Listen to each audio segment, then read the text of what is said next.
For this video guys, dito linis muna tayo ng aircon. Yan.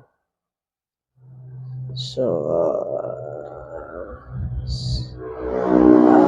aking share sa inyo ay may bahagi kahit kunting kaalaman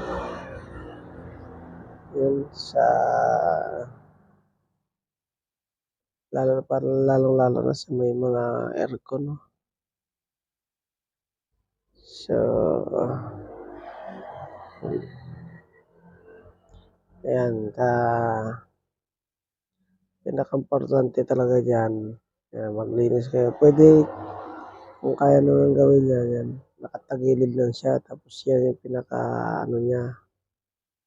pinaka-electronic siya. So, doon siya sa taas banda. So, yan ay naka-slanting yan, nakatagilid, eh. Yung motor naman, pwede nang basaan yan, pero huwag masyadong itutok doon sa baka pasukin, eh. Pero yung pinaka-pressure. Yan. Saka yung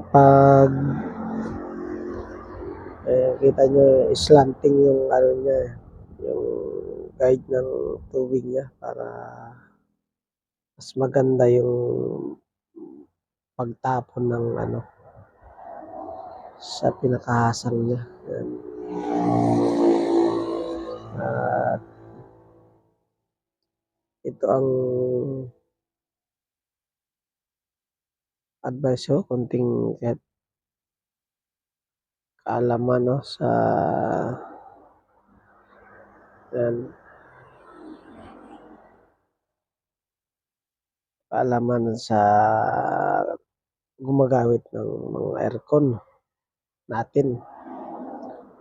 Yan, kita yan, slanting. So, dapat talaga pag araw-araw, pinakasagad na yan is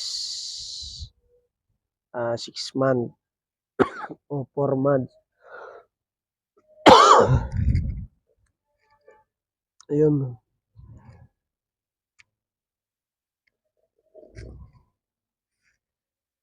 Kasi doon po nagkukos ng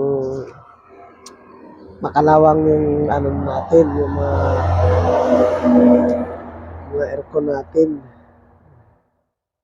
So, pag kinalawang yung natin, yung pinaka-hasang at kulang sa maintenance, doon nagkukos yung nabubutas yung pinaka-tube. Yun po. Dapat yung siyempre pag may aircon tayo is alagaan din natin yung mga aircon natin. Yan, sa pag-maintenance natin. No, yan. Tatabunan ko muna ng para mas maganda, mas safety. Yan yung pinaka-electronics na yun. Pero yan ay nakatagilid yan. Ayan. At least paano hindi siya pasukin yung tubig, yung electronics niya. So, yan. Balay nakalas ko na yan ng mga housing niya, mga ibang parts. No? Yan.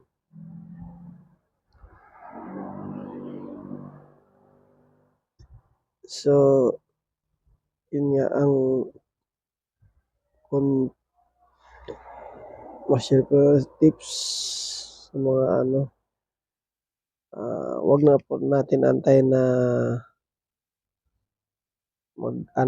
kukos ng backflow yung ibig sabihin pag backflow na po yung aircon natin is barado na siya, tsaka maano na yun, makapal na yung latak niya.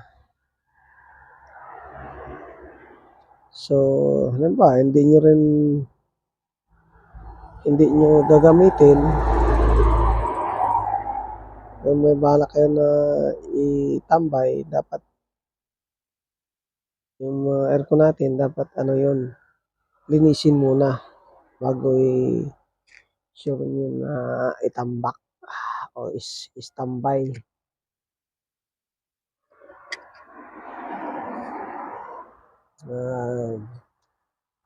Kung alam nyo, halimbawa, matagal nyo gamitin yun, at para maganda yung aircon natin. Yan. So, yan ang sana may matutunan kayo sa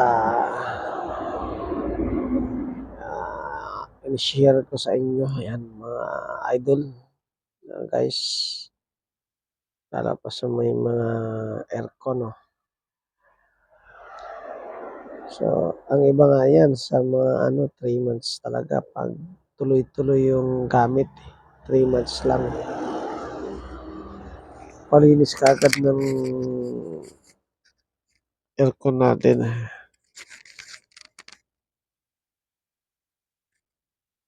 Yan.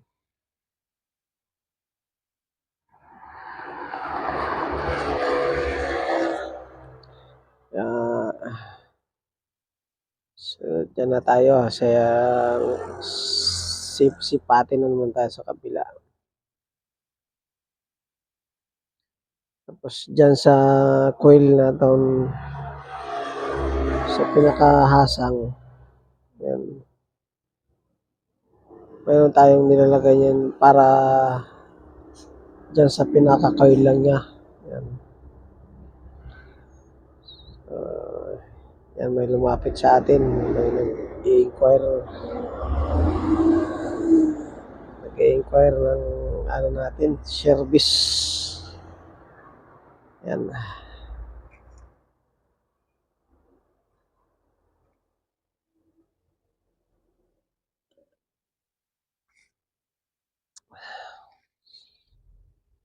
Yan na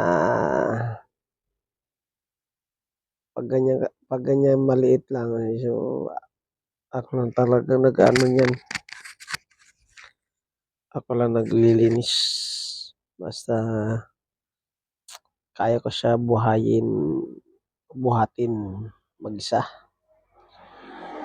So, mga siguro 1.5 horsepower, 2 HP, kailangan ko na may kasama. So, iba din ang price ng maliit. Siyempre, pag palaki ng palaki, iba din ang price. Yan.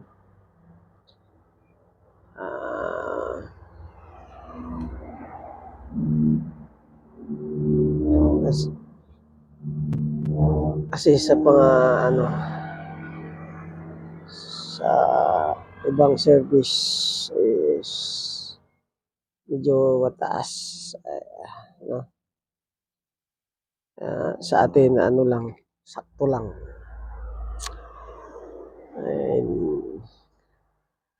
Tsaka ang iba kasi pumapayag ng schedule yung pag-service. Kung hindi naman makantay, kukuha na lang ng iba.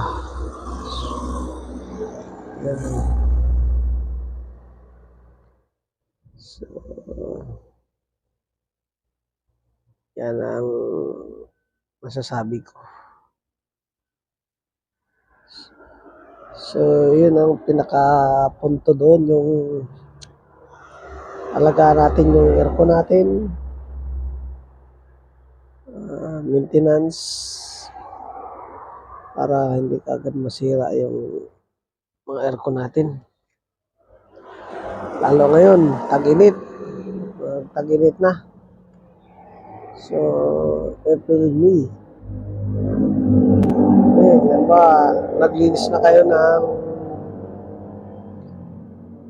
itong December, March, April, May, June.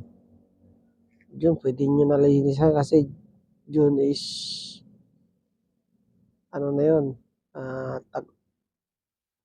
tag-ulan na. So, madalang nyo nang gagamitin yung aircon nyo. Yan.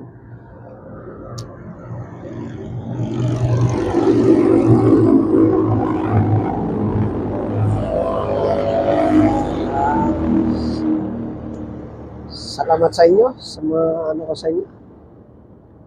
Hanggang dito na lang, no? Ang naibahagi ko sa inyo.